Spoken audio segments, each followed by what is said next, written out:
N2O बनेगा।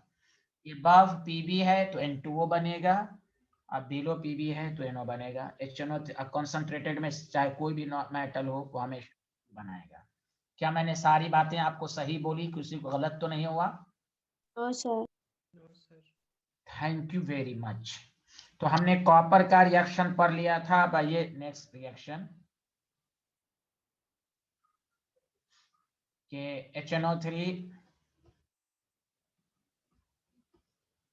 मुझे खुशी है कि आज के लेक्चर में M नाम की स्टूडेंट और Z नाम की स्टूडेंट दोनों सुबह शाम दोनों आए हैं। ये बहुत बहुत अल्लाह का शुक्र है। अल्लाह ताला उनको ऐसे ही रेगुलर होने की तौफीक दे। सारे लोग बोले आमीन। आमीन। आमीन। आमीन। मैं नाम नहीं बोला हूँ। NDTV न्यूज चैनल, रविश कुमार की रिपोर्ट, एक का नाम M है, एक का नाम Z है। अब कौन है मैं नाम नहीं बोलूंगा। आज रिकॉर्ड है कि दोनों बैच में वो आई हैं, इसका मतलब गर्ल्स कैंडिडेट हैं। चलिए, अल्लाह उनको तौफीक दे भाई, इसी तरह आती रहे। चलिए,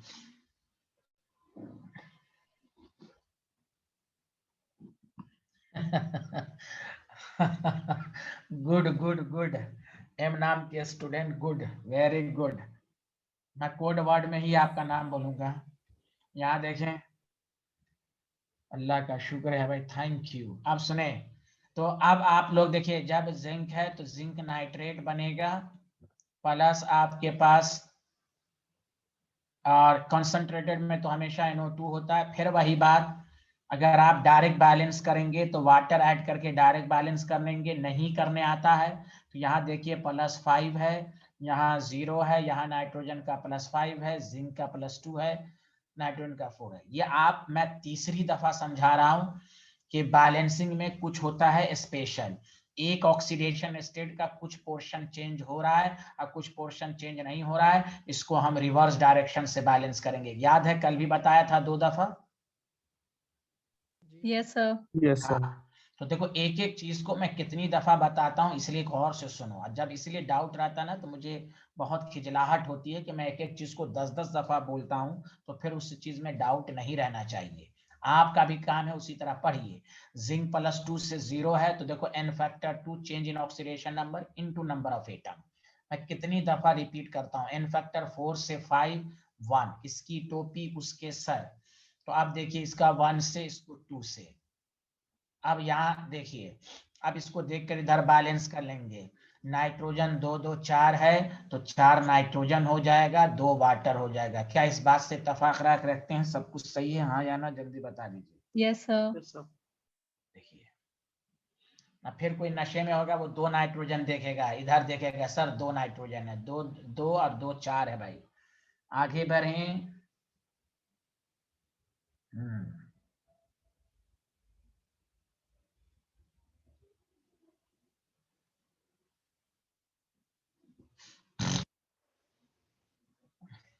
लिख लिया सारे लोग? जल्दी बताइए। अब आइए, जिंक है, और आप खुद बताइएगा। ये देखिए बहुत इंपॉर्टेंट है। देखिए ये रिएक्शन आपको एनसीईआरटी में भी दिया हुआ है, ऐसे मैं कंसेप्ट बता चुका हूं। यहीं पर आपका माइंड प्रेजेंस रहना चाहिए। यही सब ऑब्जेक्टिव में, स्कूल के एग्जाम में अच्छे क्वेश्चन में बनता है कि डाइल्यूट होगा तो मेटल नाइट्रेट बनेगा, और ये एबव पीबी है तो N2O बनाएगा। जब स्टूडेंट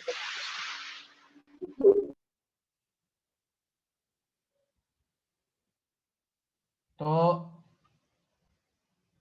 N2O बनाएगा। अब आप देखो, तो इसलिए मैंने कहा जब आप एनसीईआरटी पढ़ोगे तो देखो कॉपर के साथ डाइल्यूट में NO है या N2O है, तो उसका मैंने कंसेप्ट ही सिखा दिया आपको कि एबव पीबी डाइल्यूट के साथ N2O बनेगा, और बिलो पीबी डाइल्यूट HNO3 के साथ NO बनेगा। कंसेप्ट सबको समझ में आया, हाँ या ना? जल्दी बताओ। Yes sir. हाँ, तो ये सिर्फ यही नहीं कि ये तो आपको याद रखना ही है, जिंक के अलावा भी कोई पूछे तो एबव पीबी डाइल्यूट के साथ N2 बनेगा। फिर मैं चौथी दफा समझा रहा हूं, अगर डायरेक्ट बैलेंस करना हो तो वाटर ऐड करके बैलेंस करो। अगर तुमको डायरेक्ट करने में परेशानी हो तो तुम n फैक्टर निकालो। यहाँ ऑक्सीडेशन नंबर 0 है, यहाँ नाइट्रोजन का 5 है, यहाँ जिंक का +2 है, नाइट्रोजन का +5 है, यहाँ 2x minus 2 0, x is equal to 1, nitrogen का +1 है। तो फिर हम दिमाग लगाएंगे, हमारा प्रेजेंस ऑफ माइंड इतना अच्छा होना चाहिए कि यहाँ पर नाइट्रोजन का एक ऑक्सीडेशन स्टेट का कुछ पोर्शन चेंज नहीं हो रहा है, कुछ पोर्शन चेंज हो रहा है। इसका मतलब सर ने बताया था रिवर्स डायरेक्शन से बैलेंस करेंगे। तो अब जिंक का +2 है से 0, n फैक्टर 2 है। यहाँ +1 से 5 तो चेंज 4 लेकिन 8 होगा, बिकॉज नंबर ऑफ एटम 2 है। +1 से +5 4, अब 4 into 2 n फैक्टर 8 होगा कि नहीं, जल्दी बताओ हाँ या ना। Yes sir. हाँ, अब फिर एक खास बात, यहाँ n फैक्टर में देखो 2 और a है तो कॉमन फैक्टर होगा कि नहीं, जल्दी बोलो। Yes sir. यस। बैलेंसिंग का मतलब जानते हो क्या होता है कि आप मिनिमम इंटीजर से मल्टीप्लाई करें, यहां मैक्सिमम हो रहा, आप मिनिमम से करें। तो जब अगर यहां पर 2 और 4 8 है, कॉमन है तो कॉमन निकालो। अब इसकी टोपी उसके सर, इसको 4 से, इसको 1 से, इधर को देखकर इधर बैलेंस करो। नाइट्रोजन 2 है, 4 दूना 8 है, 8 8 कितना हो गया, और 8 टोटल कितना हो गया, जल्दी बोलो ना। कितना नाइट्रोजन हो गया, 10 हो गया कि नहीं, जल्दी बोलो। Hello everyone. Yes sir. Hello everyone. अरे यार कितनी गलत बात है, 10 है कि नहीं। Yes sir. 10। और जब 10 है तो इधर वाटर 5 हो जाएगा। तो देखो इससे तुमको मैं सिखाने में मुझे टाइम लग रहा है ना, जब n फैक्टर भी सीख जाओगे तो बैलेंसिंग में 10 सेकंड से ज्यादा नहीं लगेगा। ये सब आपकी प्रैक्टिस पर, यही सब ऑब्जेक्टिव में दो देगा। Which metal reacts with dilute gives NO N2O, इस तरह का 4 ऑप्शन दे देगा। तो ये सब आपको आना चाहिए। ये मत समझिए कि इसको सिर्फ बैलेंसिंग तक आपको महदूद रखना है, आपका माइंड एक्सपैंड होना चाहिए। क्वेश्चन कुछ भी पूछ सकता है कि कौन ऐसा मेटल है जो डाइल्यूट HNO3 के साथ NO देता है, कौन ऐसा मेटल है जो डाइल्यूट HNO3 के साथ N2O देता है। क्योंकि बोर्ड में भी अब ऑब्जेक्टिव आएगा, एजर्शन रीजन आएगा, ट्रू फॉल्स एक एक नंबर के क्वेश्चन रहेंगे, इसलिए आपको तैयारी अच्छी होनी चाहिए। आगे बढ़ें, जल्दी बताइए। हेलो एवरीवन, आगे बढ़ें, लिख लिया। Yes sir. Thank you.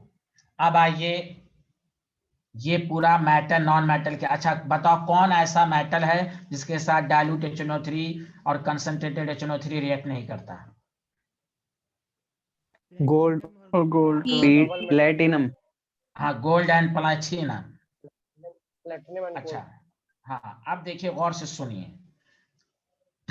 Chemistry में एक कंसेप्ट आता है, एक बात और याद रखिए, जैसे एक नोट लिखिए। जैसे आपको ध्यान दीजिएगा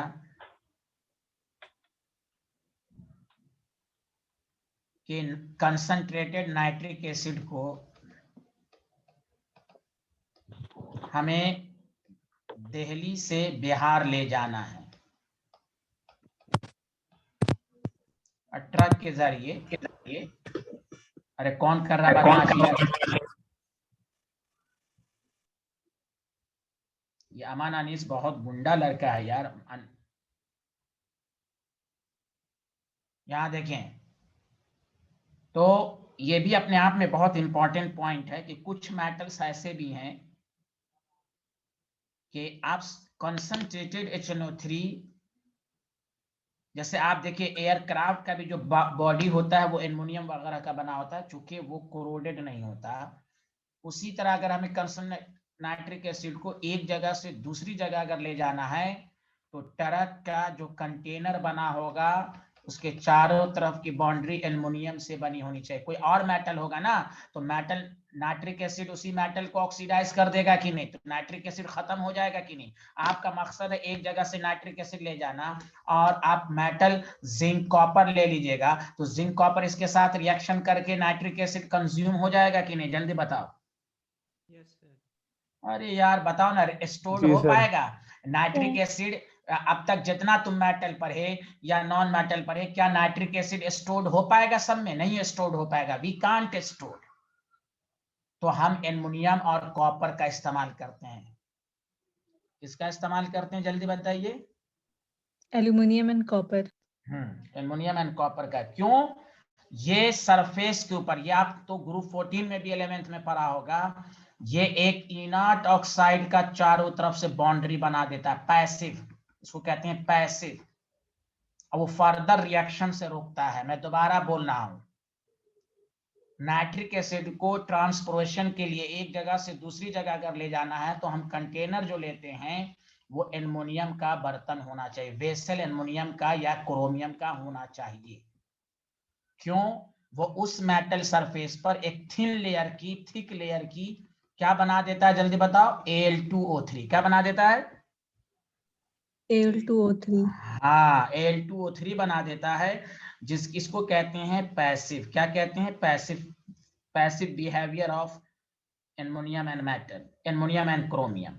तो वही कहना है कि सब मेटल डू नॉट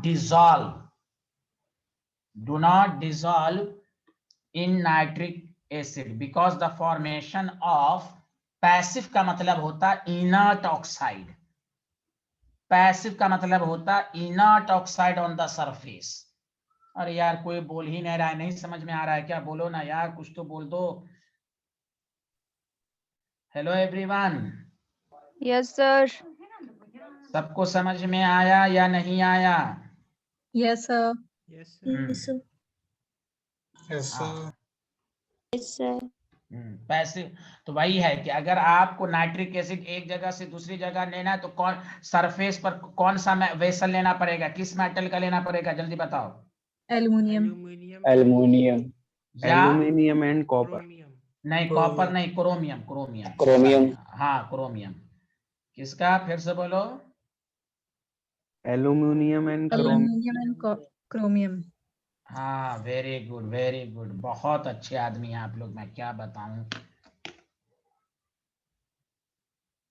चलिए मैं आपको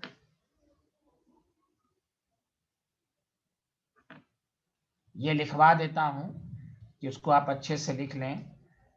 लिखिए, एक लाइन छोड़ के नोट लिखिए आप।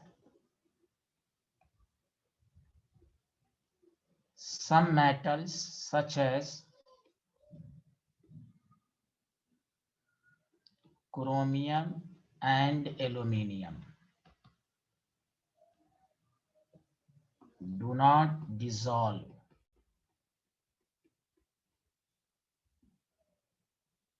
in concentrated HNO3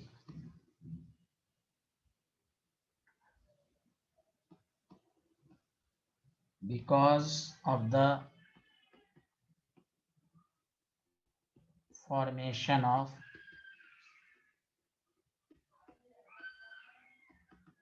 passive film of oxide on the surface। वही है। बाकी अगर कोई मेटल का आप इस्तेमाल करेंगे तो यकीन जानिए वो नाइट्रिक एसिड के साथ खुद रिएक्शन कर लेगा। समझ में बात आ रही है? तो और उससे क्या होगा, तो which prevent further reaction, aluminium nitrate नहीं बने, which prevent further reaction. Did you understand? अरे यार कुछ तो बोलो। तो तुमसे क्वेश्चन पूछा जाएगा कौन ऐसा, और इसको ये भी लिख सकते हो फॉर्मेशन ऑफ पैसिव, इसको मैं पहले यहां तक लिख लो, मैं तो फिर बता देता हूं। लिख लिया सारे लोग?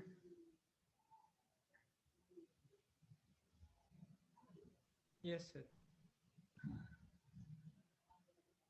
पैसिव फिल्म पर एक ये, इसको तुम इस तरह ब्रैकेट में भी लिख लो, इसका दूसरी मीनिंग भी लिख लो।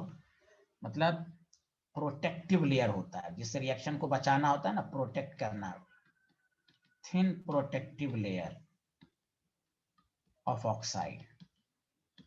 या तो ये लिखोगे या ये भी लिख सकते हो, पैसिव बिकम्स पैसिव।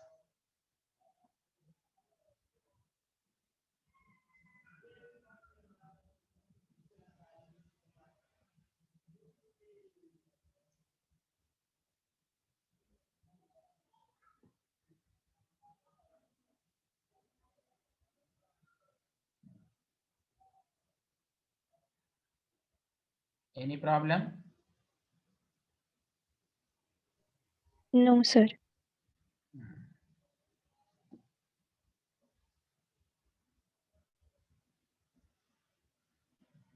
ऐसे नॉलेज के लिए और कुछ मेटल का इस्तेमाल कर, मिटा दूं इसको, ये लिख लिया सारे लोग? Yes, sir. अब नीचे कंक्लूजन लिख लो। ये तो आपको एल्युमिनियम क्रोमियम तो याद होना चाहिए। मेटल्स, कंक्लूजन लिख लो, मेटल्स दैट आर पैसिविटेटेड। कौन पैसिव बनाता है? तो पैसिविटेटेड बाय कंसंट्रेटेड नाइट्रिक एसिड। किसको पैसिव बनाता है?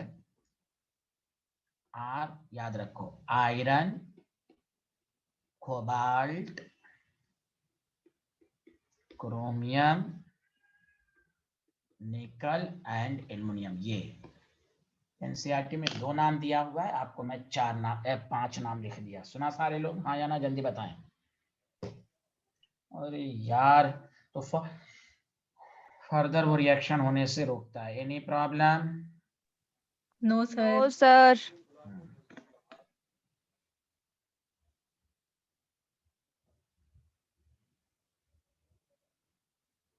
चलिए, तो नाइट्रिक एसिड का रिएक्शन का मामला खत्म।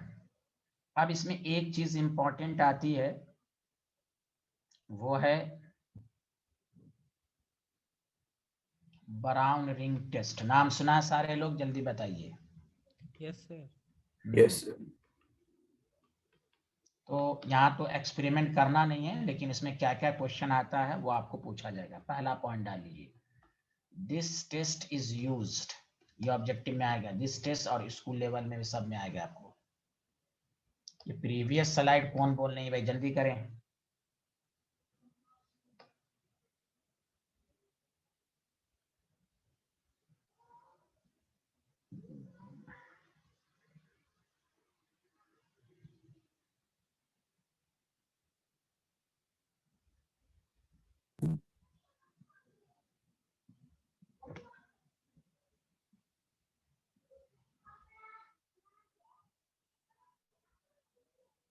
अरे लिख लिया, जिन्होंने कहा था लिख लिया?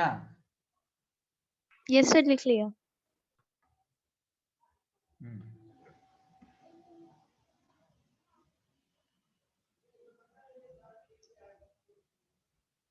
This test is used for the detection of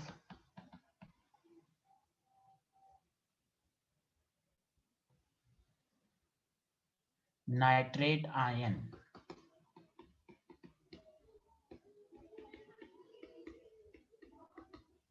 in the salt। तो सबसे पहली बात तो यही आपसे पूछा जाएगा कि ब्राउन रिंग टेस्ट में हम किसका रिएक्शंस करते हैं। इसमें क्या इसका होता है, जल्दी बताइए।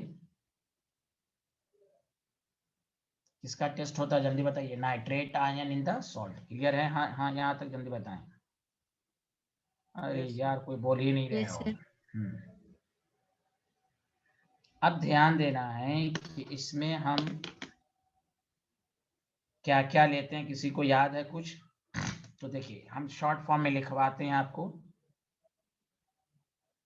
कि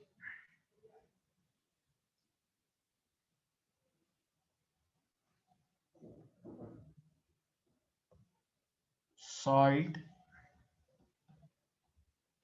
containing nitrate ion, पहली बात। प्लस आपको मालूम है FeSO4, फेरस सल्फेट लेते हैं। क्या लेते हैं, जल्दी बताइए। Ferrous sulphate. अरे यार, कोई बोल ही नहीं रहे हो। क्या लेते हैं, जल्दी बताएं। Ferrous sulphate. और तीसरी चीज क्या लेते हैं, कंसंट्रेटेड H2SO4। जब आप, लेकिन H2SO4 जो हम डालते हैं केयरफुली डालते हैं, it is added carefully, direct हम ड्रॉप नहीं डाल देते हैं। along the, चूंकि ये बहुत स्ट्रॉन्गर ऑक्सीडाइजिंग एजेंट होता है, along the side of test tube, मतलब ये टेस्ट ट्यूब है तो साइड में कर करके डालते हैं, डायरेक्ट नहीं करते हैं। टेस्ट ट्यूब, तो जब इस तरह करोगे, गौर से सुनो, salt containing nitrate ion FeSO4, जब इस तरह करोगे तो याद रखो क्या बनेगा, ब्राउन रिंग की तरह फ्यूम्स बनता है। कि क्या बनता है? Brown ring. हाँ, brown ring is formed, fumes के फॉर्म में brown ring is formed as the junction of two liquid, because ये दोनों आपस में पूरी तरह मिसेसेबल नहीं होता है, एज द जंक्शन ऑफ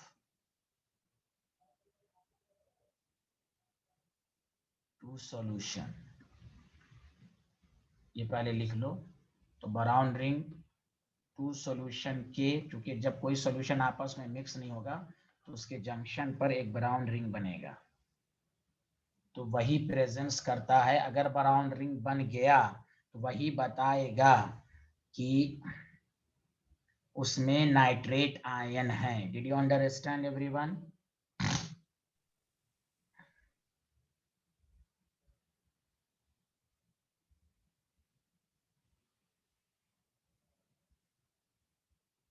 तो नाइट्रेट आयन के लिए कौन सा रिंग बनना चाहिए, जल्दी बताओ। Brown ring. Brown. Brown ring बनना चाहिए। Did you understand? तो हम ये कह रहे थे फिर से, अब इसका रिएक्शन, इसमें बहुत जबरदस्त क्वेश्चन आता है, बहुत दफा पूछ चुका है। ब्राउन रिंग कॉम्प्लेक्स का नाम बताइए, समझा कि नहीं? उसका क्या फॉर्मूला होता है ये आपको जानना जरूरी है, रिएक्शन को भी जानना है, उस कॉम्प्लेक्स का नाम भी याद रखना, ये सब आपके सिलेबस में है, समझा? अब ध्यान दीजिए, इसके रिएक्शंस को याद रखने के लिए जो मैं आपको सिखाना चाह रहा हूं, कैसे याद रखिएगा। सबसे पहले बताइए क्या क्या लेते हैं, जल्दी बताइए। सॉल्ट कंटेनिंग, जल्दी बताइए, salt containing Nitrate ion. Nitrate ion. हाँ, वेरी गुड, सारे लोग। हाँ, तो नाइट्रेट आयन, देखिए क्या क्या होगा, नाइट्रेट आयन ले लेंगे, वेरी गुड। FeSO4 से Fe+2, सुनिए ये अपने आप में 2 क्वेश्चन का समेशन है। आपको 2 क्वेश्चन और आपको H+ दे देगा, कहेगा प्रोडक्ट बनाओ, पहला क्वेश्चन। आप, मैं क्या कहता हूं, इनऑर्गेनिक ऑर्गेनिक के लिए आपको डेप्थ में पढ़ना, ये नहीं कि ऊपर ऊपर ब्राउन रिंग का फार्मूला रट लिया, हो गया, और एग्जाम में पूछ दिया कि इसका रिएक्शन का प्रोडक्ट बनाओ। तो जमीन तारे पर है, तारे जमीन पर हैं। एक एक चीज पर हमें PhD करनी है। आपको कह देगा प्रोडक्ट, तो रट के नहीं पढ़ना है। पहली बात, पहला स्टेप, स्टेप फर्स्ट, मैं इसको इस तरह भी समझाता हूं। Reaction involved in Brown ring test.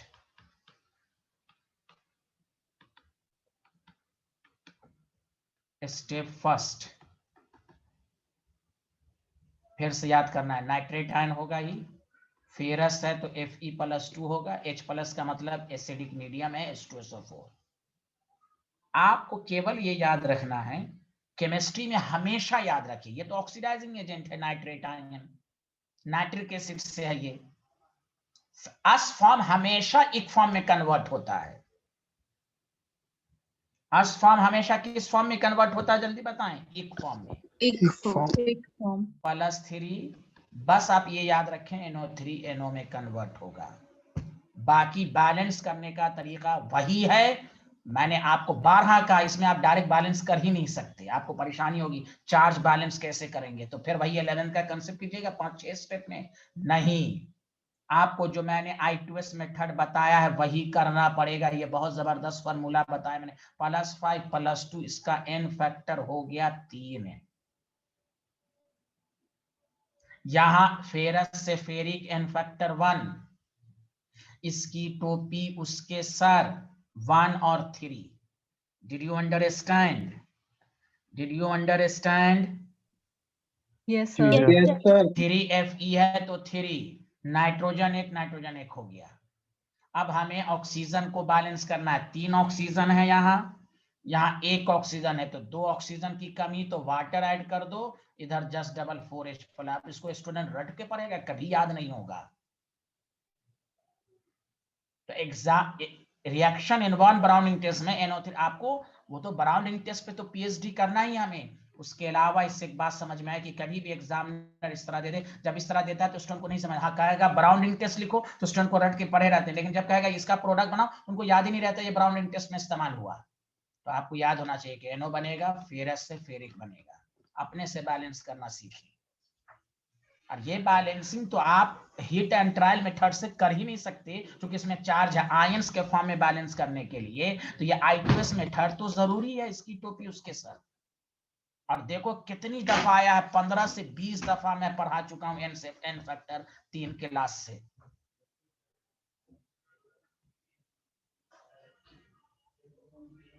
Did you understand? Yes, sir. ये पहला, हाँ तो पहला स्टेप की रिएक्शन हुई, लिख लो सारे लोग। किसी को डाउट है तो पूछो, पूछो ना यार, कुछ तो पूछ लो। अरे यार,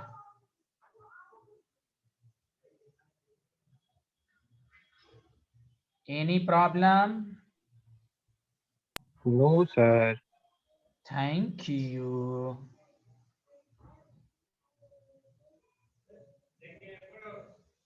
आगे बढ़ें। Yes, sir. अच्छा, एक और ट्रिक्स मैं बता देता हूँ, गौर से सुनो अच्छे से, कि तुम्हें रटने की जरूरत भी ना पड़ेगी। नाइट्रेट आयन है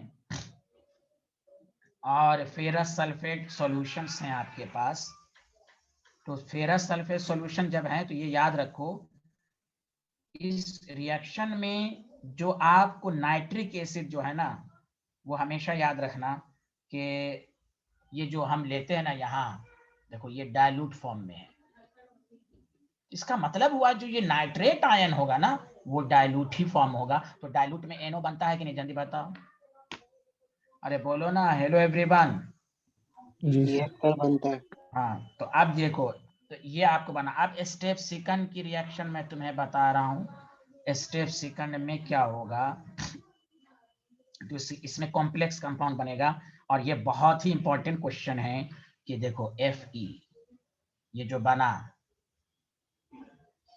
वाटर के साथ, यहाँ Fe है वाटर के साथ, FeS2, ये तुम कॉम्प्लेक्स कंपाउंड में पढ़ोगे। FeS2 +6 2 प्लस NO को। अब तुम कुछ नहीं, ये बस ये याद रखो सेकंड में ये रिएक्टेंट, बाकी कुछ नहीं करना है। तुम्हें क्या करना है, H2O 5 NO कर दो, +2 कर दो, और एक वाटर बच गया तो बाहर निकाल दो। जब तुम कॉम्प्लेक्स कंपाउंड पढ़ोगे तो और अच्छे से आएगा। लेकिन यही कॉम्प्लेक्स जो है, यही है ब्राउन रिंग कॉम्प्लेक्स। क्या कॉम्प्लेक्स है, जल्दी बताओ। Brown ring complex. कॉम्प्लेक्स। तो आप कोई भी तुमसे पूछेगा ब्राउन रिंग का फॉर्मूला बताओ, तो यही दोगे। एनी प्रॉब्लम, जल्दी बताओ, हाँ या ना। हाँ या ना, जल्दी बता दो। No, sir. No, sir. नहीं समझ में आया? नो सर, फिर से बताएं क्या? No, sir. Problem. No doubt, sir. अच्छा, नो डाउट, थैंक यू। आगे बढ़े, जल्दी बताइए आप।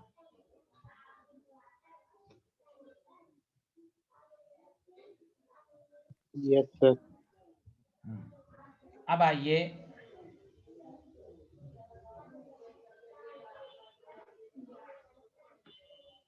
सब लोगों ने लिख लिया?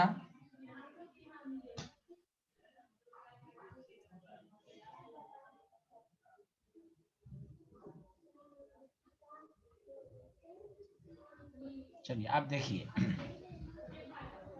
अब आपको इसमें नाइट्रिक एसिड का लास्ट टॉपिक है, तो उसमें आपको ये याद रखना है, use of nitric acid.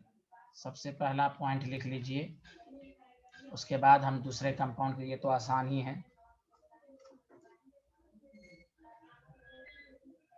It is used, आसान है, it is used for the preparation of, जल्दी जल्दी लिखिए, for the preparation of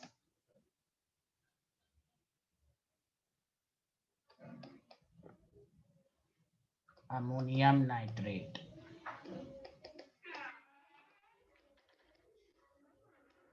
as fertiliser में इसका इस्तेमाल होता है, पहली बात।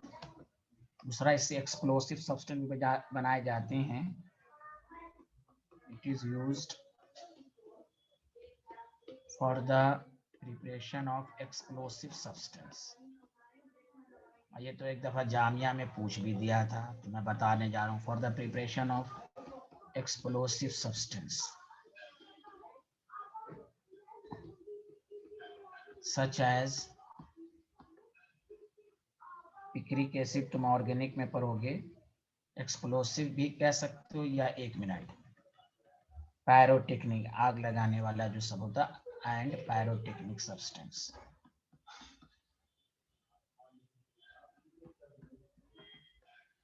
सच एज,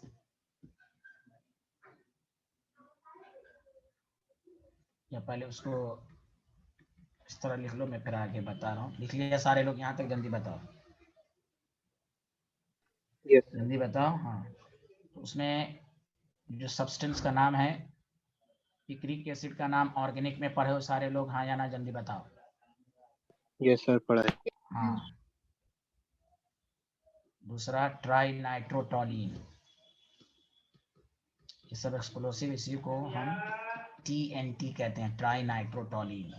टोलीन इसी तरह होता है CH3, और नाइट्रो आपको इस तरह 246 ट्राई नाइट्रोटोलीन, ये है फार्मूला।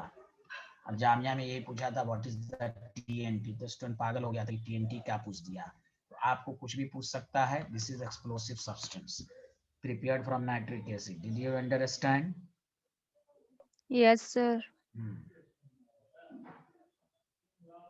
और सर पिक्रिक एसिड में चारों जगह NO2 था। हाँ, पिक्रिक एसिड में फेनॉल होता है यार, तुम क्यों 10 दफा। ठीक है, ठीक है। हाँ, 246 ट्राइनाइट्रोफेनॉल। Any problem?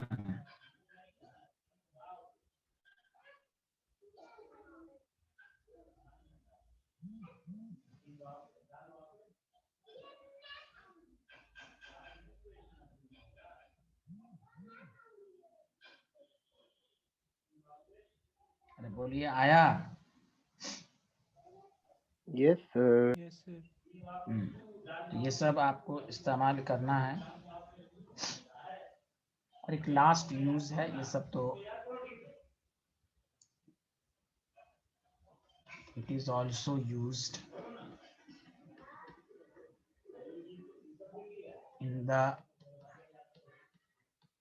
pickling। Stainless steel में से इम्प्यूरिटीज सबको हटाने के लिए, चूंकि अब स्ट्रॉन्गर ऑक्सीडाइजिंग एजेंट है ना, उसमें कुछ इम्प्यूरिटीज हो जाता है ना, तो उसको हटाने के लिए हम कंसंट्रेट करते हैं ईचिंग। ईचिंग को होता है खूबसूरत बनाना, जो कारीगरी होती है मेटल में, ईचिंग ऑफ मेटल, कारीगरी जो होती है खूबसूरत मेटल पे जो बना रहता है उसमें। एंड एन ऑक्सीडाइजर की तरह बिहेव करता है इन रॉकेट फ्यूल। बस ये आपकी पूरी नॉलेज हो गई नाइट्रिक एसिड के बारे में। अब एक छोटा सा कंपाउंड है, उसको जल्दी पढ़ लेते हैं। कल ग्रुप 15 का डाउट और क्वेश्चन डिस्कशन होगा, आप सारे लोग पढ़ के आएंगे। सुना? Hello everyone. Yes sir. Yes, sir. अरे Yes, यार कोई sir. बोले नहीं। कल ग्रुप 15 को पूरा पढ़ के आएंगे, क्वेश्चन डिस्कशन होगा, या कोई चीज ना समझ में आई हो वो पूछेंगे, उसके बाद ही हम ग्रुप 16 शुरू करेंगे। चलिए आगे बढ़ें, जल्दी बताइए। Yes, sir. Yes, sir. तो पहला कंपाउंड था नाइट्रिक एसिड, सबसे बड़ा यही था, बाकी सब छोटे छोटे हैं, जल्दी जल्दी हो जाएगा। दूसरा कंपाउंड का नाम लिखिए डाई नाइट्रोजन, N2। इसके बारे में मेथड ऑफ प्रिपरेशन, इसकी सारी रिएक्शन इंपॉर्टेंट है, सुन लो अच्छे से। सारी रिएक्शन इसकी इंपॉर्टेंट है और आसानी से याद होने वाली है। पहला लिखो लैब मेथड। अच्छा याद होगा तुम्हें, मैं एक दफा तुम्हें बताया था, मैं इधर थोड़ा सा समझाता हूँ। N2O की प्रिपरेशन कैसे होगी तो मैंने बताया था ना, HNO4 अमोनियम के सॉल्ट को हीट करते हैं तो वाटर हटा दो और बचे खुचे को लिख दो। याद आया ये ट्रिक्स? याद है ना, उस दिन बताया था आपको। अरे N2O की अमोनियम नाइट्रेट जहां भी होगा हीट करोगे Yes, तो sir. वाटर को हटाओ, बाकी बचे खुचे को लिखो। याद है? जी Yes, sir. sir. NH4 NO2 रहे, हीट करे, वाटर 4 हाइड्रोजन है, 2 वाटर, बचा क्या? N2। देखो नाइट्रोजन बन गया। यही है मेथड, लैब मेथड। अमोनियम के सॉल्ट को जब भी हीट करो तो तुम वाटर निकालो, बाकी बचे खुचे को लिखो। तो लैब मेथड में क्या है, मैं 2 स्टेप में बताऊंगा। NH4Cl सोडियम नाइट्राइड, सुनना लिखना मत, सोडियम नाइट्राइड के साथ जब हम हीट करते हैं तो ये NH4 NO2 पहले बनाता है। 1 मिनट,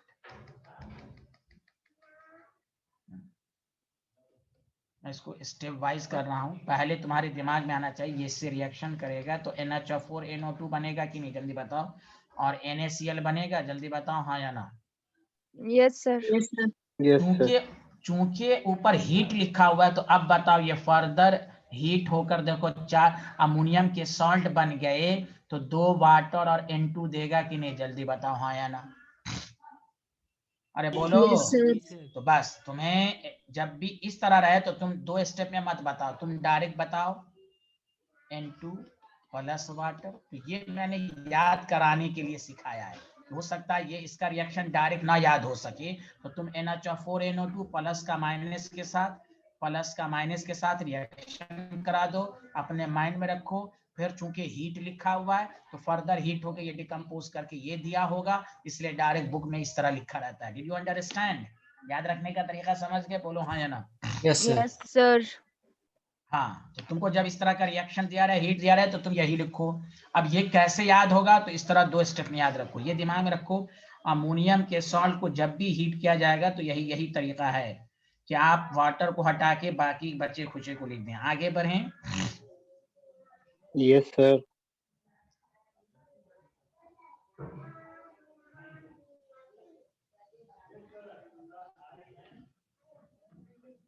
दूसरा देखो, इस भी तुमको समझ, उस दिन भी मैंने बताया था, तुम्हें दे देगा। इसका नाम है अमोनियम डाइक्रोमेट। बहुत जबरदस्त, ये सब कंपटीशन का भी इंपॉर्टेंट पॉइंट है, बहुत इंपॉर्टेंट पॉइंट है। अमोनियम डाइक्रोमेट आपको हीट दे देगा। तो मैं ट्रिक्स ये है कि अमोनियम का डाइक्रोमेट 4 दूना 8 है तो 4 वाटर हटाओ, बाकी N2 देखो, बाकी Cr2O3। बताओ आया कि नहीं समझ में, हाँ या ना, जल्दी बोलो यार, तुम लोग Yes, sir. बोलते नहीं हो। Yes, sir. तो इस तरह के क्वेश्चन आपसे पूछे जाएंगे कि प्रोडक्ट बनाएं।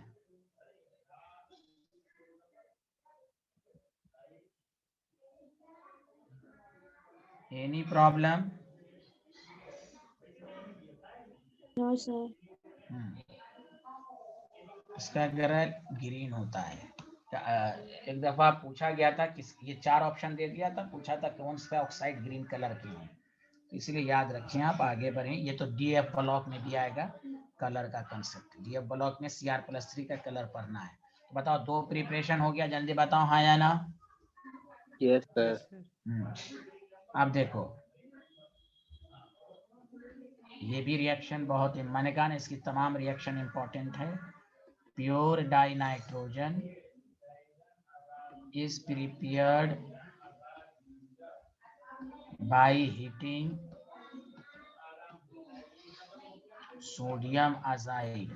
अब अजाइड क्या होता है वो हम बताएंगे, या बैरियम अजाइड, दोनों में से दोनों को हीट करोगे नाइट्रोजन बनेगा। पहले लिख लो, लिख लिया? जल्दी बताइए। Yes sir. पहले मैं यहाँ रफ में लिखा रहा हूँ। एजाइड आयन केमिस्ट्री में होता है N3-। स्ट्रक्चर एकदम सिराते मुस्तकीम बना दो, सुना? बीच वाले पर प्लस दो, समझा? यहाँ भी माइनस दो, यहाँ भी। तो तुम कहोगे 2 माइनस है, नहीं, प्लस माइनस न्यूट्रलाइज होके एक ही माइनस बचेगा कि नहीं, जल्दी बोलो हाँ या ना। हाँ सर। यस। अब आइए, तो बस वही है। अब एनसीईआरटी में दे दिया तो आपको सोडियम एजाइड क्या बोला, Na है, Na plus N3 minus neutralise. आपको एग्जामिनर दे देगा हीट, बताओ, कुछ नहीं करो, एजाइड आयन को हीट करो, N2 बनाओ, Na लिख दो, दिस इज आसान। Did you understand everyone? Yes, बोलो sir. यार। Yes, sir. हाँ, बैरियम एजाइड, ये सब छोटी छोटी रिएक्शन है, कोई आसान, बहुत आसान है। एजाइड को हीट करोगे N2 बनेगा, बाकी बैरियम। अब लेकिन नहीं तुम पढ़ के जाओगे तो तुम प्रोडक्ट लिख ही नहीं सकते। पढ़ के जाओगे तो कितना आसान है। इनऑर्गेनिक में अगर तुम्हें मालूम है ना, 2 सेकंड भी नहीं लगता आंसर देने में। बस पढ़िए, पर डे पढ़िए, रगड़ रगड़ के पढ़िए, एक एक चीज को 5 दफा पढ़िए, उसी दिन पढ़िए, तब आपको परमानेंटली याद होगा। ऐसे नहीं एक दफा पढ़ लिया तो याद होगा, नो। लगातार रिवाइज अपने से करते रहिए, इसलिए मैं कल कराऊंगा तो आपका और रिवीजन होगा, कोई दिमाग में कोई डाउट उठा वो भी क्लियर हो जाएगा। तो ये है प्रिपरेशन। बताओ, चारों रिएक्शन बहुत आसान थी आपको N2 की याद रखने के लिए। बोलो, आया समझ में? आगे बढ़ें। Yes, sir. बैक स्लाइड दिखा दीजिए। ये लास्ट वार्निंग है, बैक बैक जो तुम बहुत करता रे गधा, अभी बैक बैक करता रहता है ये।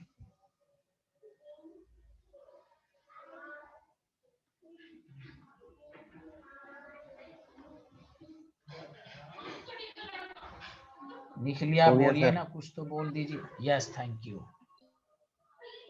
अरे एम नाम की ME नाम की कोई स्टूडेंट है, उनका हो गया? Last slide. ME नाम की, थैंक यू। अब आइए प्रॉपर्टीज, बहुत जल्दी हो जाएगा, कुछ नहीं है। सबसे पहली बात, N2 में कितने इलेक्ट्रॉन है? इसमें टोटल इलेक्ट्रॉन कितने हैं, जल्दी बताओ। 14 पेयर्ड होता है। सबसे पहली बात, कलरलेस। इनऑर्गेनिक में ये सब वर्ड बहुत काम देगा। मैं कब, कल वाले क्वेश्चन में तुम्हें अंदाजा होगा। लोग हल्के में लेते हैं, पढ़ के जाते ही नहीं है, तुमको यही सब दे देगा। Colourless substance which is very inert at room temperature, react with lithium to form compound nitride, कहेगा identify the compound A। इस तरह के क्वेश्चन बनेंगे, CBSE में भी पूछता है और कंपटीशन में तो है ही है। इसलिए कलरलेस सब्सटेंस है पहली प्रॉपर्टीज, समझा? कलरलेस, अदरलेस, कोई इसमें ये नहीं है, महक नहीं है। टेस्टलेस से खा के देखना, कोई मजा नहीं आएगा, खा के देख लेना। नॉन टॉक्सिक गैस है। ये सब छोटी छोटी बातें याद रखो, और मैं इसको बहुत रिपीट करवाऊंगा इनऑर्गेनिक में। कलरलेस सब्सटेंस बहुत सारे हैं, हम कैसे प्रॉपर्टीज के बना पर समझेंगे कि ये N2 ही है, उसके लिए सारी बातें आपको मालूम होनी चाहिए। Colourless, odourless, tasteless, non toxic. अरे कुछ तो बोल दो यार। जी। आइसोटोप्स ऑफ नाइट्रोजन, इसके 2 आइसोटोप्स हैं, स्टेबल आइसोटोप्स हैं, N14 और N15। छोटा छोटा है, याद रखिए। Hello everyone, any problem? अरे बोलो ना यार, कुछ तो बोल दो। No sir.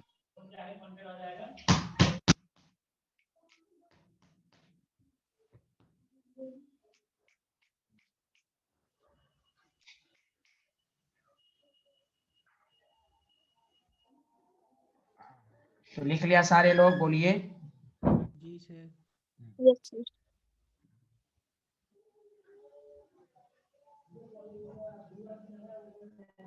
मैं कैसा लग रहा हूँ? खराब लग रहा हूँ ना? सर आप तो दिख ही नहीं रहे हो, बुक्स देख हाँ, रही हैं इसलिए बस। मैंने वीडियो, हाँ इसलिए वीडियो नहीं दिखा रहा हूँ ना। मैं कहा उसको ठीक करो भाई, ये क्या कर दियो तुम।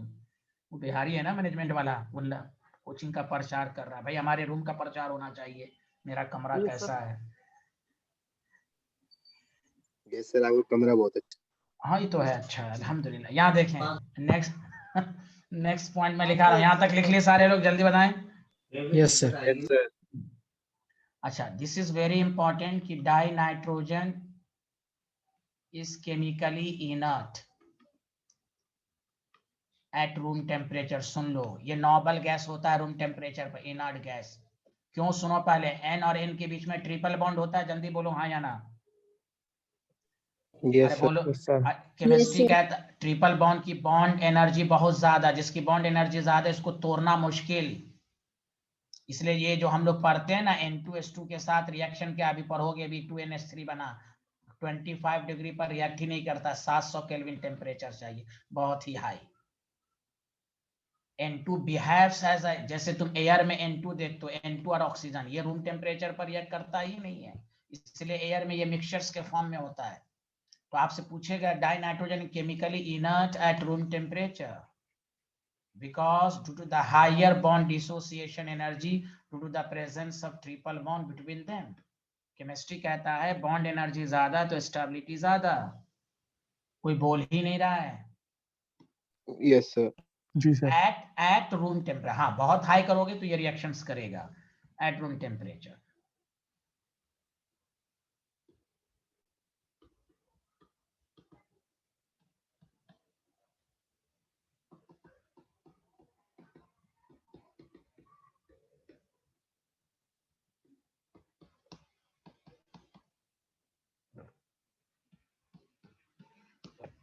Did you understand?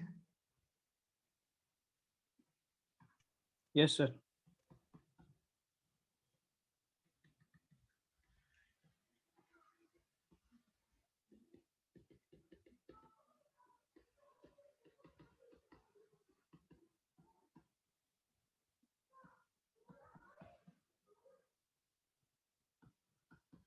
With rise in temperature, जितना टेम्परेचर बढ़ाओगे इसकी रिएक्टिविटी बढ़ेगी ब्रेक होकर। Did you understand?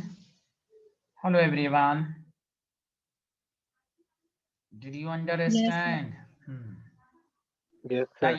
क्या ये स्लाइड, इसलिए इसका केमिकल प्रॉपर्टीज बहुत कम है, बिकॉज ये रूम टेम्परेचर पर रिएक्शन ही नहीं करता। इसका केमिकल प्रॉपर्टीज ऐसा रिएक्शन है, वो तुम पढ़ चुके हो, 9th 10th से पढ़ते आ रहे हो। ये बहुत ही ज्यादा स्टेबल होता है, ये रिएक्शन करता भी है तो बहुत ही हाई टेम्परेचर, और बहुत ही हाई टेम्परेचर उतना ज्यादा आसानी से मेंटेन करना मुश्किल होता है। इसलिए इसकी मैंने कहा ना, बस नाइट्रिक एसिड बहुत बड़ा है, बाकी इसमें जितने कंपाउंड है बहुत छोटे छोटे इंफॉर्मेशन हैं, लेकिन जो भी इंफॉर्मेशन है आपको दिमाग में रखनी है। तो नेक्स्ट पॉइंट लिखोगे, at higher temperature dinitrogen directly combine with metal to form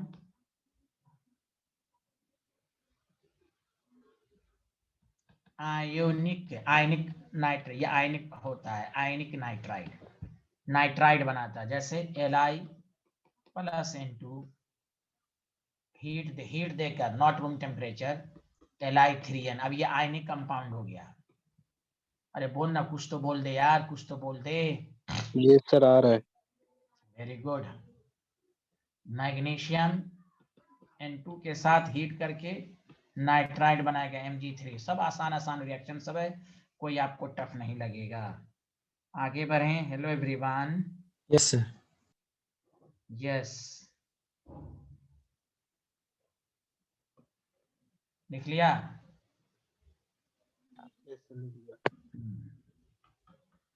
इसकी दो बहुत ही मशहूर रिएक्शन, ये तो आसान है। N2 गैस है, और मैंने कहा था ना, ऐसे कहेगा, कुछ नहीं लिखा रहेगा, नो रिएक्शन। हीट लिखा रहेगा, रिएक्शन करेगा और 2NO गैस बनाएगा। ये जो हम लोग पढ़ते आ रहे हैं N2+3 हैबर्स प्रोसेस कहते हैं ना इसको। अरे बोलो ना, हैबर्स प्रोसेस, अरे बोलना यार। Yes, sir. Yes. Yes, sir.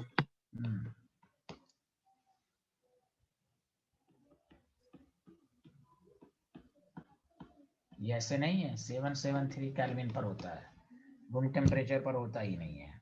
आगे बढ़ें। Hello everyone. सर अभी आपने 720 केल्विन बोला था। नहीं 700 बोला था मैंने लगभग। हाँ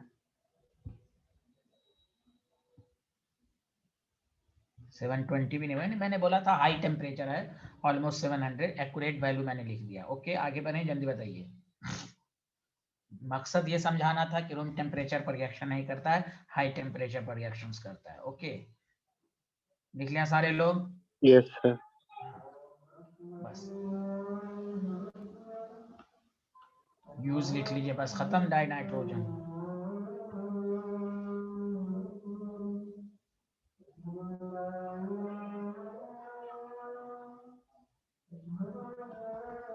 देखिए, मैं एक बात समझा रहा था कि ऑर्गेनिक में बहुत सारी जगहों पर, जैसे ऑर्गेनिक में पढ़िएगा, direct fluorination of alkene is not possible. Direct fluorination, क्योंकि ये बहुत फास्ट रिएक्शन होता है। जैसे डेली लाइफ में भी अगर घर के अंदर आपका कोई आदमी बदमाश हो जाए तो आप उसको, उसके साथ एक आदमी को लगा देते हैं, शरीफ को लगा देते हैं कि उसकी रिएक्टिविटी को कंट्रोल करे। तो केमिस्ट्री में डाई नाइट्रोजन का इस्तेमाल होता है। ये इनर्ट एटमॉस्फेयर, शरीफों की टोली प्रोवाइड करता है, जिससे कि इसकी रिएक्टिविटी कंट्रोल हो जाए। जब कोई भी सब्सटेंस बहुत ज्यादा एक्सप्लोसिव हो, डायरेक्ट रिएक्शन करना खतरनाक हो, तो हम वहां इनर्ट एटमॉस्फेयर प्रोवाइड करते हैं। इनर्ट एटमॉस्फेयर में हम जनरली N2 लेते हैं, क्योंकि N2 की अवेलेबिलिटी एटमॉस्फेयर में ज्यादा है, आसानी से अवेलेबल है। हम नोबल गैस भी ले सकते हैं, लेकिन नोबल गैस मिलना मुश्किल है।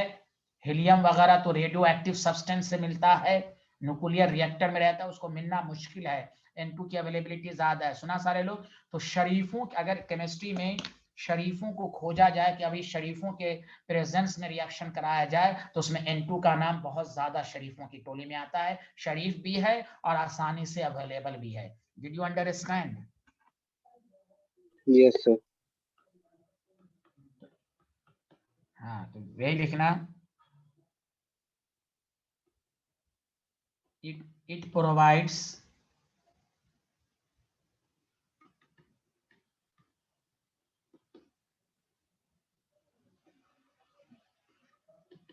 inert atmosphere.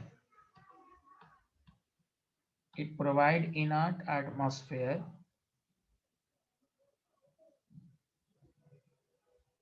for the reaction. अब बहुत सारे इंडस्ट्री में भी, जैसे एक इंडस्ट्री का नाम है इन आयरन में भी, या स्टील इंडस्ट्री में भी, या आप ऑर्गेनिक में जब पढ़िएगा वहां भी फ्लोरिनेशन वगैरह में इनर्ट एटमॉस्फेयर के फॉर्म में इस्तेमाल होता है। और दूसरा तो बहुत इंपॉर्टेंट है, एकदम याद रखिएगा, लिक्विड नाइट्रोजन। लिक्विड, अगर लिक्विड डाई नाइट्रोजन है, तो जैसे एसी वगैरह सब में जो हम गैस भरते हैं कूलिंग एजेंट के फॉर्म में, इज यूज्ड एज रेफ्रिजरेंट। सुना सारे लोग? अरे बोलो ना, कूल कूल करता है ये, कूल। अरे बोलना यार, कुछ तो बोल। Yes sir. फूड आइटम को अगर रखना है तो प्रिजर्व, इंडस्ट्री सब में जो कंटेनर सब रहता है, एक जगह से दूसरी जगह मीट या कोई सब्जी वगैरह भेजना होता है, बहुत दिनों तक रखना है, बायोलॉजिकल मटेरियल,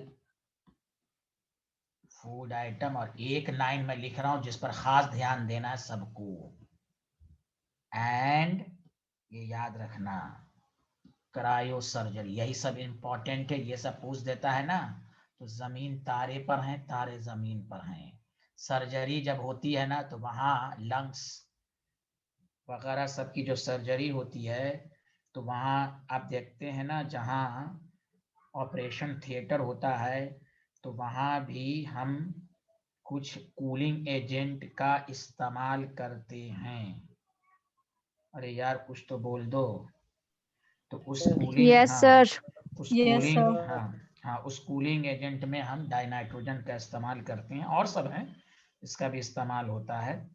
तो ये सब वर्ड याद रखोगे, क्रायो सर्जरी में किसका इस्तेमाल, ये सब पर खास ध्यान देना। एग्जामिनर की नजर बहुत रहती है इस तरह के लैंग्वेज पर। सुना एवरीवन? तो वही है। तो क्रायो सर्जरी जैसे होता है ना, ऐसे कैंसर है मान लीजिए, उसमें कैंसर भी क्या होता है, उसमें अनवांटेड जो टिश्यूज की ग्रोथ हो जाती है तो उसको गला देते हैं। गलाने के लिए वही है कि कूलिंग एजेंट का इस्तेमाल किया जाता है, जिसमें क्रायो सर्जरी का नाम आता है, डाई नाइट्रोजन का नाम आता है। एनी प्रॉब्लम, जल्दी बोलो हाँ या ना। No sir. नो सर, आ गया। यस। अब आओ, तीसरा कंपाउंड है अमोनिया।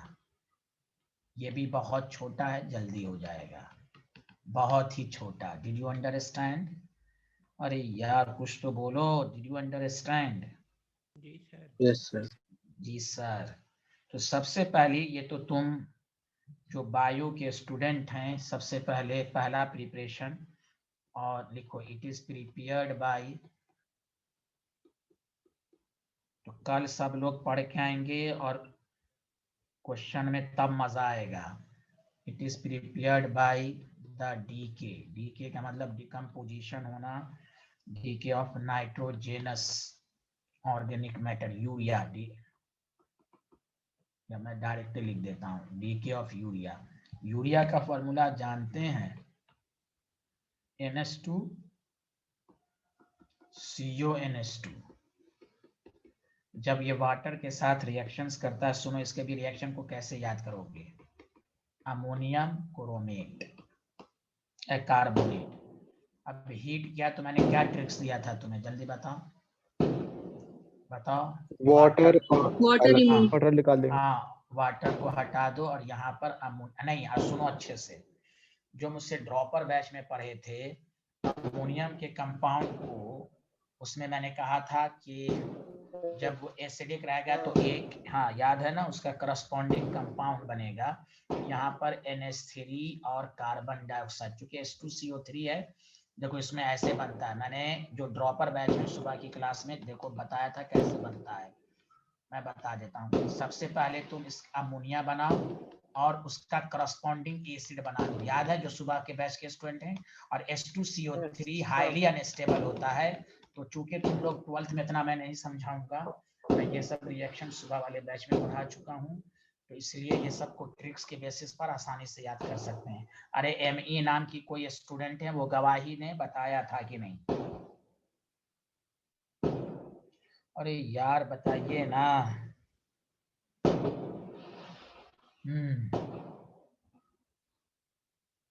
सबको समझ में आया? तो इसको इस तरह याद रखें। तो अमोनिया की प्रिपरेशन ये होती है। एनी प्रॉब्लम है स्टूडेंट, जल्दी बताओ। No sir.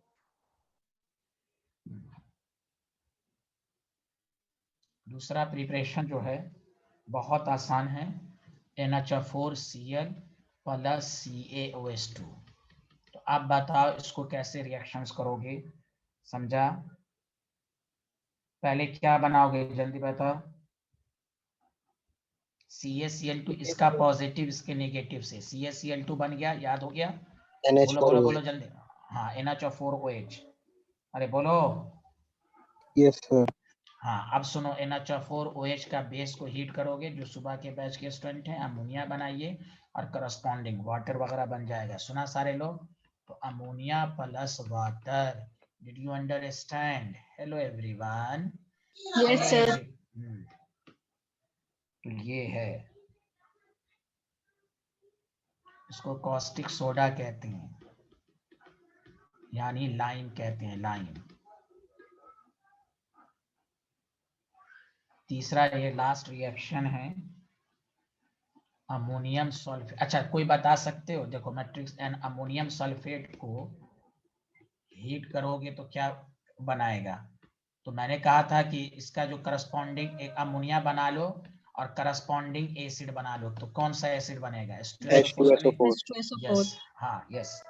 तो इनऑर्गेनिक में भी ट्रिक्स बहुत सारे हैं, उतना नहीं पढ़िए, सुबह उसके लिए गुरु दक्षिणा ज्यादा देना पड़ता है, इतना में काफी है नॉलेज। बोलो सही कह रहा हूँ ना भाई? हाँ। तो इसमें भी अमोनिया बनेगा, वाटर बनेगा और NO2SO4 तो बनेगा ही। Did you understand? ये 3 प्रिपरेशन है, समझ समझ के पढ़ो, खुद ब खुद याद हो जाएगा। Did you understand? Yes.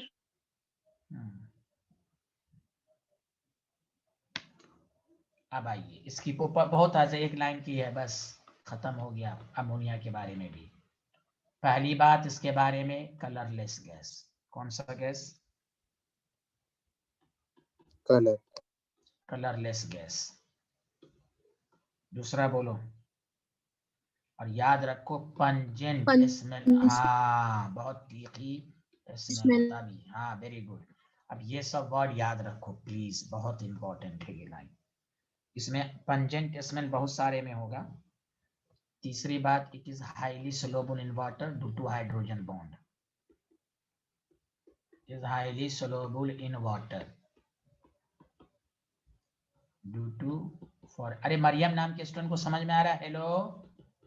Yes, sir. Yes, thank you.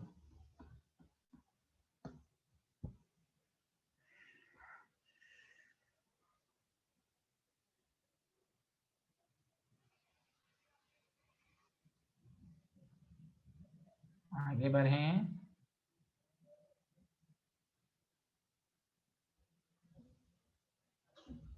Ji sir.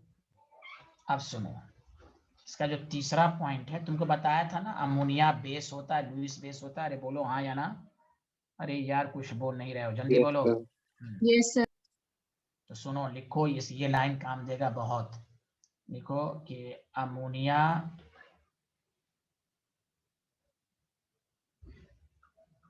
acts as Lewis base. It has tendency to donate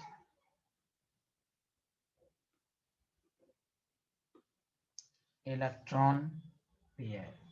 अब जानते हो आगे का लाइन, जो लोग, सारे लोग तो लगभग पढ़ ही चुके होंगे। एंड फॉर्म, देखो आगे का ना, and forms linkage with metal ion. Therefore, ammonia act as a ligand. Ligand के लिगेंड समझते हो ना, इलेक्ट्रॉन डोनर। जल्दी बोलो, इलेक्ट्रॉन डोनर Yes, पढ़े हो? sir. Yes, sir. हाँ, इलेक्ट्रॉन डोनर पढ़े हो ना? जो सब लोग पर कुछ तो पढ़े होंगे ना भाई, जल्दी बोलिए, कुछ तो पढ़े होंगे ना? Yes, sir. Complex हाँ, compound. हाँ, ammonia act as a ligand, complex compound या कॉम्प्लेक्सिंग रिएजेंट, कॉम्प्लेक्सिंग एजेंट। इसलिए इसकी दो रिएक्शन पर एक दफा सीबीएसई में क्वेश्चन आया था, इसका रिएक्शन और से सुनो। Cu+2, जो मुझसे पढ़ चुके हैं, कॉम्प्लेक्स मैंने बताया था, Cu+2 जब भी रहे तो कोऑर्डिनेशन नंबर कितने होते हैं? 4। तो 4 अमोनिया। ये सब अगर तुम पहले से पढ़े होते तो तुम्हें जल्दी आ जाता। आप सुनो अच्छे से क्या मैं बताने जा रहा हूँ। ये ब्लू कलर का है, Cu+2 ब्लू कलर का होता है, समझा कि नहीं? तो ये डीप ब्लू कॉम्प्लेक्स बनाता है। इसमें ABCD का क्वेश्चन कल मैं कराऊंगा, ये कलर सबको पढ़ के आना। कोई बता सकता है जो मुझसे पढ़ चुके हैं, Ag+ का कोऑर्डिनेशन नंबर कितना होता है? कोई बता सकता है इसमें? 2। Very good. कोई रटने की जरूरत नहीं है, जो पढ़ चुका है उसको कोई रटने की जरूरत नहीं है। 2 होता है कोऑर्डिनेशन नंबर। मैं ये सब इसलिए पूछता हूँ कि आपको रटने की जरूरत ना पड़े। अब जो बिहारी को रटेगा वो दिमाग में। तो ये व्हाइट PPT होता है, व्हाइट Ag का कोई नहीं होता। या तो ऐसे भी दे सकता है, 1 मिनट रुक जाना, आपको ऐसे भी दे सकता है AgCl प्लस अमोनिया। तो कितने अमोनिया? 2। तो कोई बात नहीं है, तुम कॉम्प्लेक्स कंपाउंड बना लो और Cl।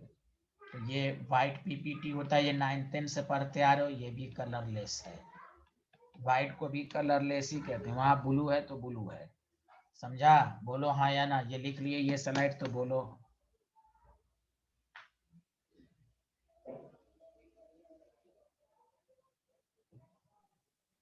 सर तो मतलब व्हाइट पीपीटी से वो कलरलेस हो जाएगा? नहीं, पहले भी व्हाइट था, बाद में भी व्हाइट है, ये कहने का मतलब। व्हाइट है, कलरलेस ही है, दोनों बात वही है। ब्लू है तो वहां भी डीप ब्लू है, कलर वही है, समझ रहे हैं ना? मतलब ये है कि यहाँ PPT रहेगा, फर्क ये है कि यहाँ PPT नहीं बनेगा। रिएक्शन कर लिया ना ये, बस यही है। लेकिन व्हाइट पहले भी था, कलरलेस को ही व्हाइट भी कहते हैं केमिस्ट्री में। ओके, व्हाइट और ब्लैक को कलरलेस ही समझा जाता है।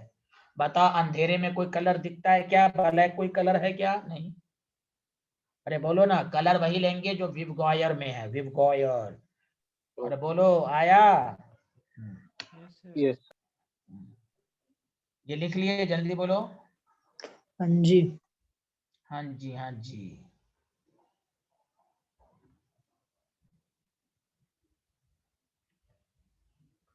बस यूज कितना आसान था ये, बस इसमें कुछ है ही नहीं है।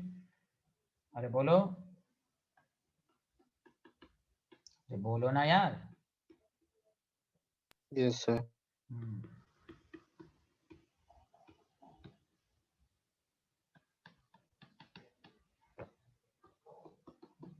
अब देखो ग्रुप, मैं क्वेश्चन कराने के बाद ग्रुप 16 में देखोगे टाइम नहीं लगेगा, धाए धाए खत्म हो जाएगा। सुना सारे लोग?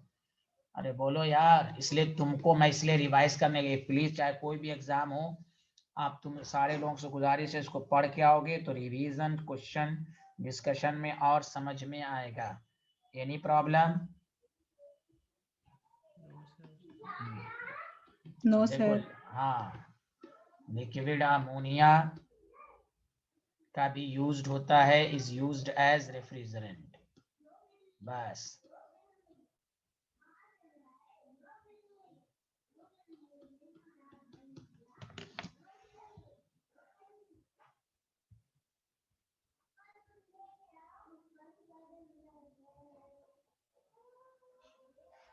बताइए, लिख लिया तो बोलिए ना भाई।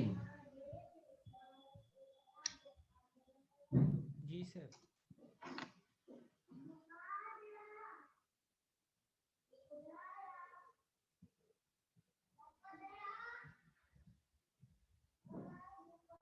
लिख लिया सर। अब देखिए, तो आज इतना ही पढ़ाएंगे, बाकी सब जो इसमें है वो रिड्यूस सिलेबस में है, लेकिन जो सुबह वाले बच्चे उनको पढ़ाया जाएगा टॉपिक। कल पी ब्लॉक का डिस्कशन होगा, फॉस्फीन नहीं है, एलोट्रॉपिक फॉर्म, लेकिन मैं पढ़ाऊंगा। मैं वो कैसे पढ़ाऊंगा मैं सुबह वाले बैच के बच्चों को बता दूंगा। बाकी 12th में phosphine, allotropes of the phosphorus, यानी ये सब कंपाउंड नहीं पढ़ना है। सुना सारे लोग? Yes sir. तो चलिए इतना पढ़ के रखिएगा। बाकी ऐसा है, सुनिए, कोई नहीं जाएगा, 12th के बच्चे चले जाएंगे, बाकी बच्चे रुक जाएंगे, जो ड्रॉपर के बच्चे हैं वो रुक जाएंगे, बाकी बच्चे चले जाएंगे। अस्सलाम वालेकुम सर। सलाम।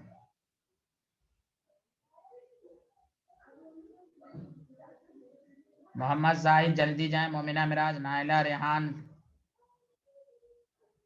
हार्दिक, दानिश चले जाएं, अदीबा।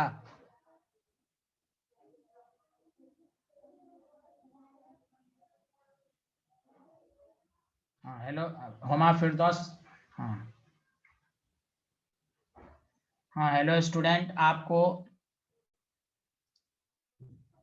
नीट के सिलेबस में रिड्यूस सिलेबस क्या वो बताया नहीं गया, लेकिन आपको पढ़ाया जाएगा। आप हाँ हेलो, तो allotropes of the phosphorus, phosphine, PCl3, PCl5, ये 4 कंपाउंड, सबसे ज्यादा कंपाउंड इसी में, बाकी में कंपाउंड ज्यादा नहीं है। तो इस सब में छोटी छोटी बातें, जैसे मैंने डाई नाइट्रोजन पढ़ा दिया आपको, कोई टफ लगा आपको? हाँ या ना, जल्दी बताइए, छोटे छोटे पॉइंट्स थे। अरे बोलो। No, sir. हाँ, अमोनिया के बारे में, ये सब मैं आपको आज व्हाट्सएप ग्रुप पे इसके नोट्स में डाल दूंगा पॉइंट वाइज, जिस तरह मैं पढ़ाता हूँ। सुना सारे लोग? बोलो। और आप Yes, उसको sir. अपने हाँ अपने नोट्स में लिख लेंगे। हाँ, अब जैसे PCl5 है, PCl5 PCl3 का 80% पार्ट हमने ट्राई हाइलाइट में पढ़ा चुका, बस 2-3 रिएक्शन पढ़ना है इसका। हाँ बस, लेकिन वो भी है, पढ़ना है आपको। फॉस्फीन इंपॉर्टेंट है, एलोट्रॉप्स ऑफ द फास्फोरस, तो ये मैं इंशाल्लाह आपको आज डाल दूंगा, आप उसको पढ़ लीजिएगा। और मैं आप सबसे रिक्वेस्ट करता हूँ, ग्रुप 15 को पढ़ के आइए,